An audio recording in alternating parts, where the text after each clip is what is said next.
C'est à la frontière sud de l'Écosse, dans les collines rondes et tourbeuses façonnées il y a des millénaires par les glaciers, que se niche le jardin de la spéculation cosmique. Un jardin dédié à la science, la cosmologie, au chaos et à l'univers.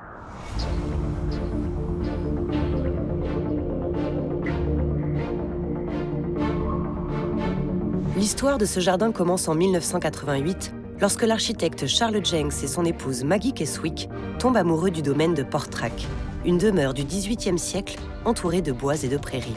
Très vite, le couple transforme radicalement ce morceau de campagne en un étonnant jardin privé de 12 hectares. Leur histoire d'amour va durer 17 ans, jusqu'à ce que Maggie disparaisse en 1995.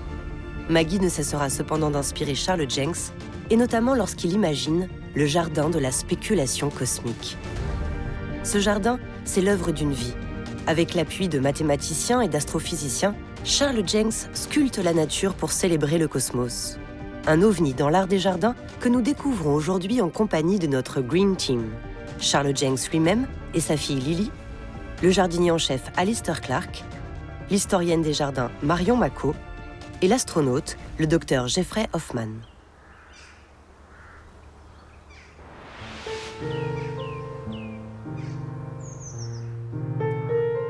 Charles Jenks est architecte. Il a théorisé le postmodernisme, le courant architectural majeur de la fin du XXe siècle. Il revendique l'humour et l'ironie de ce mouvement, mais aussi sa volonté de rompre avec les conventions. Une grande partie de son travail est inspirée par la cosmologie. Le cosmos est le point de départ de tout ce que je fais. Et depuis 1980, je n'ai pas arrêté de le répéter. J'ai écrit 40 livres et j'ai essayé de convaincre mes amis architectes de travailler dans cette direction. Maintenant, cette idée commence à s'implanter doucement dans l'art. La visite du jardin commence sur l'esplanade de la demeure. C'est ici que Charles Jenks a créé la terrasse du trou noir, une structure psychédélique qui aspire toute personne qui s'en approche. La supergravité étire l'espace et la gravité réelle m'attire vers le bas jusqu'à ce point, précisément juste ici. On ressort dans cet autre univers dont les lois sont reliées à ceux du premier univers.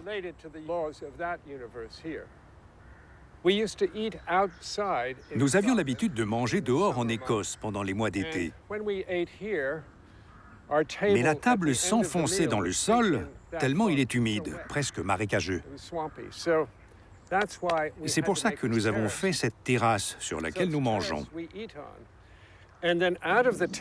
Une autre terrasse sort de celle-ci avec l'idée que les trous noirs mènent à d'autres univers, à de multi-univers. Cet univers sort d'ici, et comme les galaxies, il a une spirale centrale. Et au centre de toutes les galaxies, nous savons maintenant qu'il y a un trou noir.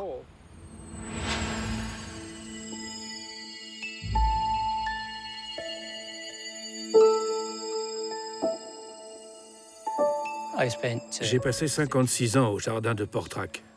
J'ai commencé en 1959-1960, il y a bien longtemps. On pourrait presque dire qu'Alistair Clark est né à Portrack, un sécateur à la main. D'abord employé par les parents de Maggie, ce jardinier de la vieille école a vu défiler plusieurs générations. Ce qu'il préfère, c'est s'occuper du jardin du paradis, la partie la plus ancienne et la plus fleurie du jardin. Maggie adorait les fleurs, ça la rendait joyeuse.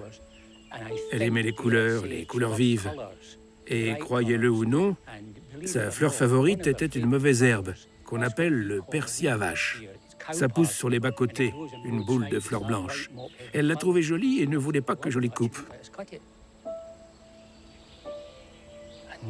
J'ai vu beaucoup de changements ici. Avant 1990, il n'y avait pas d'eau dans le jardin. C'était des serres de fleurs, de fruits et de légumes. Tout ce que vous voyez a été fait depuis 1990. Nous sommes passés d'un jardin conventionnel au jardin de la spéculation cosmique. J'ai voyagé partout en Angleterre et dans le monde avec Charles Jenks. Ce fut des fois très fatigant, mais la plupart du temps, on s'est bien amusé.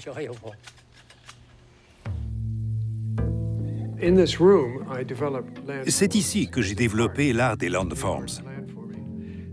Tout ce qui est dans mes paysages est dans cette pièce. J'étais très intéressé par un paysage de vagues. Et pour dessiner un nouveau style paysager, il faut expérimenter le langage de la nature. La marque de fabrique de Charles Jenks, c'est le landform. Autrement dit, l'art de façonner le paysage en monts et collines. Une technique ancestrale dont Charles renouvelle ici le design. La courbe est naturelle dans la nature, comme le carré est naturel en architecture. Si on regarde les formes de ce perroquet, cette courbe est similaire, mais pas identique à celle-ci. Et celle-là est similaire, mais pas identique à celle-là. Au lieu de répéter les mêmes formes comme le nôtre l'a fait à Versailles, tout mon travail est fractal. Ce qui veut dire que mes formes sont similaires, mais pas identiques. Cette idée a émergé dans la science à la fin des années 80, pendant que je travaillais sur ce paysage.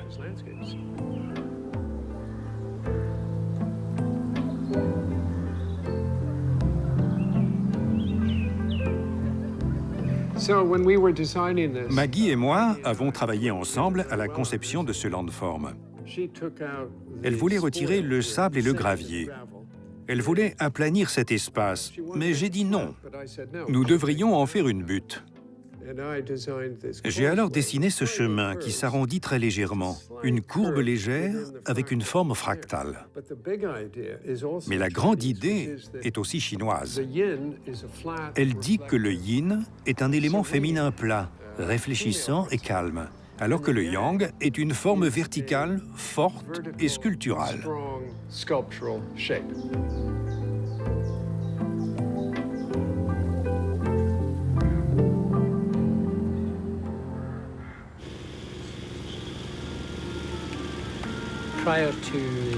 Avant 1993, c'était un champ tout plat ici.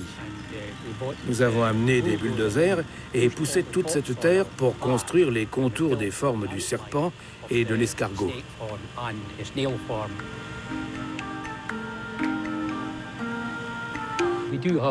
Nous avons un système d'arrosage automatique, mais on ne s'en sert pas, car plus tu nourris le gazon, plus tu as besoin de le tondre. C'est mieux de le tondre toutes les semaines. Comme ça, nous ne sommes pas obligés de ratisser le gazon coupé. Il disparaît tout seul. Si nous le laissions 15 jours, nous aurions besoin de le nettoyer. De cette façon, il est parfait.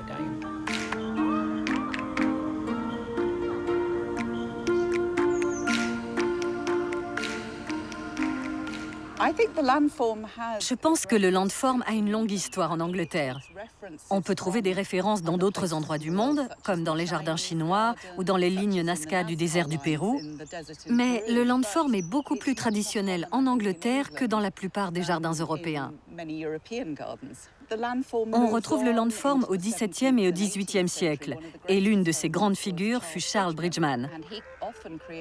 Il a créé de magnifiques amphithéâtres avec des gradins en gazon, comme celui de Claremont, qui joue avec les perspectives du jardin.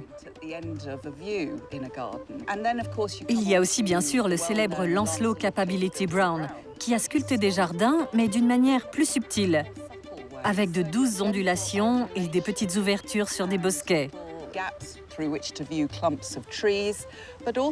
Il a sculpté très finement les bords de l'eau, comme les bassins du jardin de la spéculation cosmique, avec des arêtes très nettes entre le gazon et l'eau.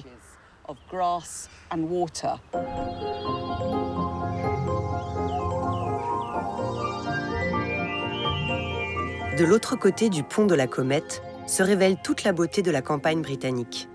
Un petit sentier file dans les hautes herbes et les jeux de perspective répondent aux règles de composition d'un tableau. Pour Charles et sa fille Lily, chaque buisson cache un souvenir.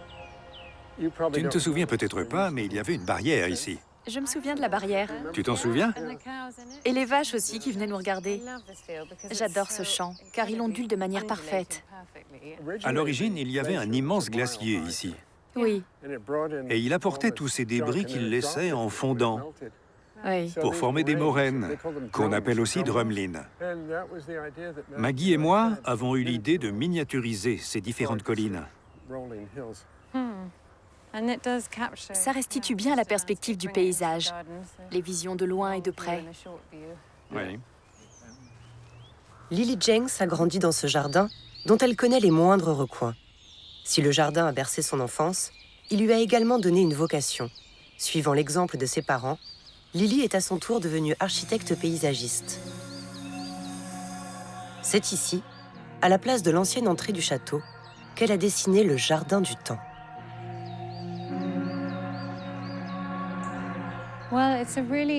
C'est un endroit calme où j'avais l'habitude de venir quand j'étais enfant. C'est une allée que j'ai conçue pour rythmer votre marche. Je voulais exprimer le temps cyclique, comme les saisons et les phases de la Lune.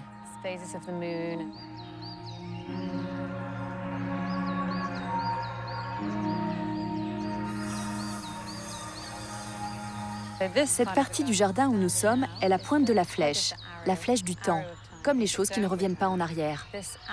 Cette flèche du temps est comme un cloître où les colonnes donnent le rythme de la marche. C'est une sorte de marche méditative.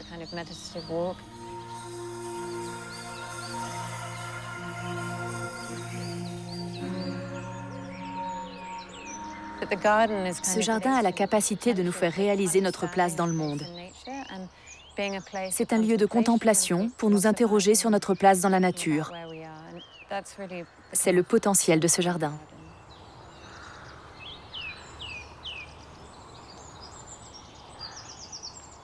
La mousse pousse partout ici en Écosse.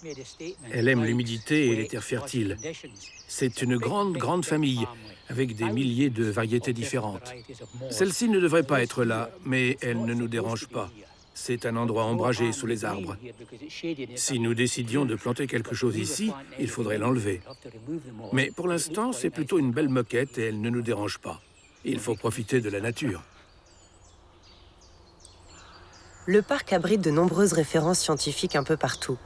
Mais que l'on saisisse ou non l'évocation des fractales ou des électrons, peu importe. Le plaisir de la promenade est là, tout entier.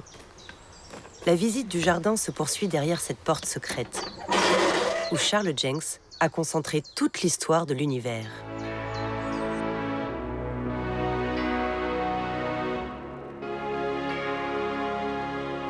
Il existe une relation naturelle entre l'évolution de l'univers qui avance par étapes et l'eau qui coule. Donc, quand on allume cette cascade, on entend la musique de l'évolution. Ce qui se passe dans l'évolution, c'est qu'elle avance de 2 pas et recule d'1. Elle va de l'avant et régresse. C'est pour cela que cette cascade monte dans une direction et revient à un palier, puis remonte par un autre chemin et revient encore. Il y a toujours des phases de destruction dans l'univers, et la destruction des dinosaures, là, a conduit à l'émergence des primates ici. Ces petits animaux ont pris le chemin de la première civilisation là-haut, qui a été détruite, mais qui nous a menés à l'âge de pierre et aux Égyptiens, qui, à leur tour, ont été détruits, ce qui a abouti à la modernité, qui est en train d'être détruite, mais qui nous emmène vers le postmodernisme.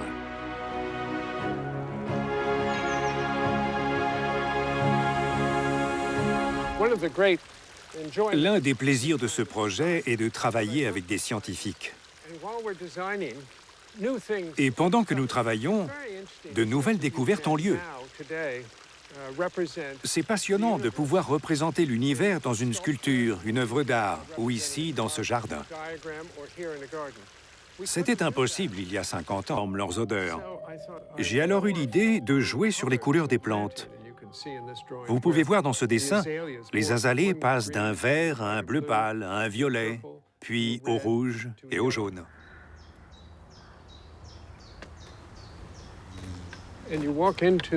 Quand vous marchez dans le jardin des 6 sens, on peut voir le mélange de différents symboles. Dans cette cellule, nous avons l'ouïe. Au-dessus, vous avez une antenne parabolique.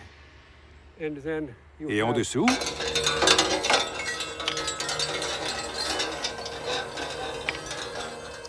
une oreille. Voici 2 petites fraises des bois, tellement meilleures que les grosses fraises. Le sens du goût avec les lèvres nous entraîne vers le sens du toucher, avec les mains, ici. Et nous avons des chardons qui sont très difficiles à toucher. Ils piquent. Maggie est au centre de tous ces hommes, au musée Getty, où j'ai pris cette photo. Cette photo montre bien son caractère. Elle montre aussi qu'elle aimait les vêtements très colorés. Elle dessinait des vêtements.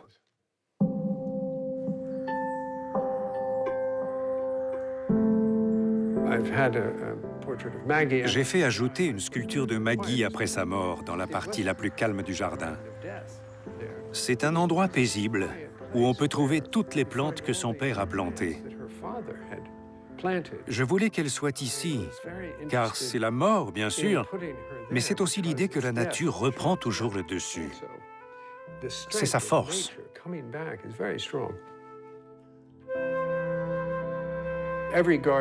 Tous les jardiniers savent que les jardins ne sont jamais finis. Les choses meurent. Souvent, vous espérez que les choses se passent comme vous les avez conçues, mais c'est une catastrophe. Il faut accepter les catastrophes dans sa vie comme dans un jardin. Quand tu fais un geste, tu forces la nature, n'est-ce pas? La nature fait alors un geste en retour, et toi, tu en fais un à nouveau. C'est un dialogue avec la nature et l'univers. Mais il y a toujours quelque chose qui émerge de ce chaos.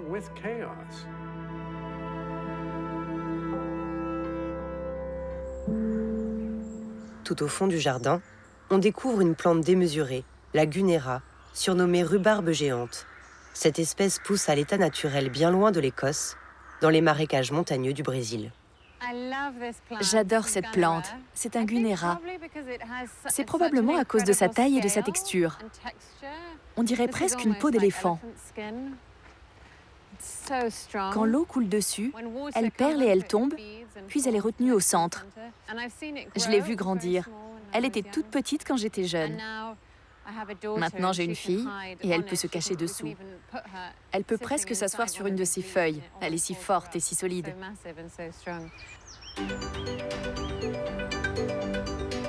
Charles Jenks nous entraîne encore plus loin dans son jardin, dans un espace qui rend hommage à la science et aux savants écossais du siècle des Lumières.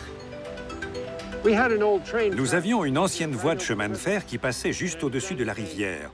Et ils m'ont demandé s'ils pouvaient la détruire et construire un nouveau pont. J'ai dit oui, si vous me construisez un belvédère pour que je puisse voir passer les trains. Je peux monter jusqu'en haut et regarder le paysage. Ce sont des seins ou des fesses ou ce que vous voulez, mais c'est un belvédère.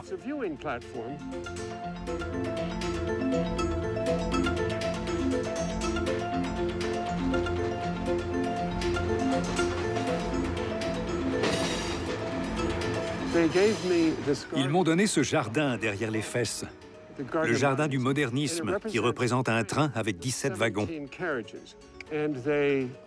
J'y ai écrit le nom des personnages écossais remarquables qui ont inventé les Lumières au XVIIIe siècle, les modernistes.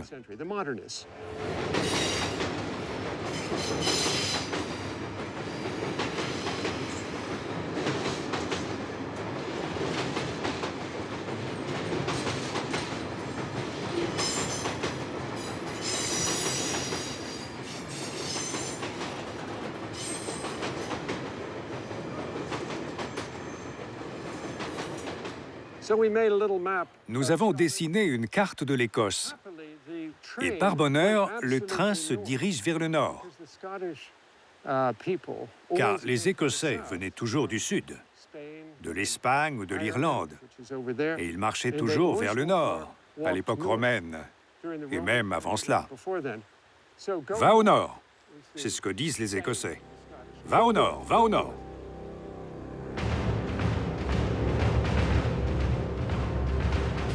Les Cosmic Landscapes de Charles Jenks ont depuis longtemps dépassé les frontières de son jardin. À 50 miles au nord de Portrack, l'une de ses plus grandes œuvres a vu le jour dans une ancienne mine de charbon à ciel ouvert, le Quarrick Multiverse. Dans cette représentation paysagère à grande échelle, les ondulations de terre se mêlent aux mégalithes pour raconter les mystères du cosmos. Et qui peut-on rencontrer ici, fasciné par ces panoramas? Le célèbre astronaute américain Jeffrey Hoffman, qui n'a pas hésité à traverser l'Atlantique pour venir les découvrir. Nous avons trouvé ces blocs de roche sur le site, sous terre. Ils sont en schiste. Nous en avons trouvé 2000. Tout ce que nous voyons autour de nous est fait à partir de ce qui était sur le site de la mine. Tu sens cette énergie autour de nous?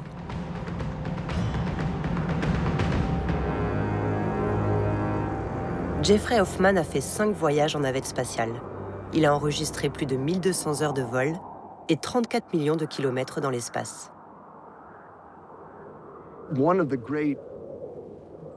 L'un des grands sujets de recherche, et ce n'est plus un mystère car nous avons une idée de ce qui s'est passé, c'est que du chaos a émergé la structure.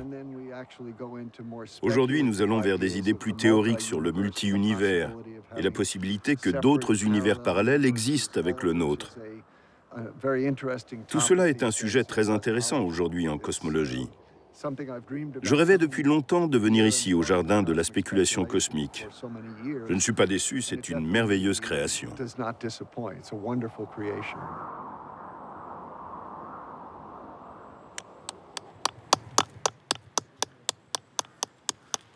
Au cœur du site, le fidèle Alistair achève une nouvelle installation, une mosaïque de pierres rouges qui illustre l'importance du bouclier magnétique terrestre contre les rayons du Soleil.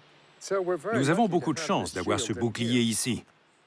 Sans lui, nous serions cuits tous les jours, n'est-ce pas? Nous devons travailler de manière scientifique, de manière réaliste, certes, mais surtout artistique.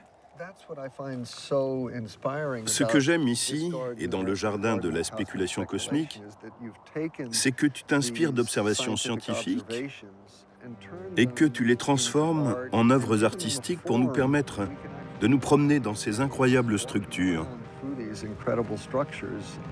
On peut en apprécier la beauté, mais on peut aussi s'en servir pour éduquer la nouvelle génération sur l'univers que nous habitons. Tout cela est une grande danse cosmique.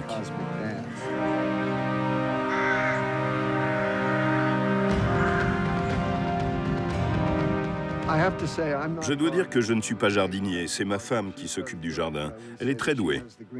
Elle a la main verte et pas moi. Je ne suis pas autorisé à toucher les plantes.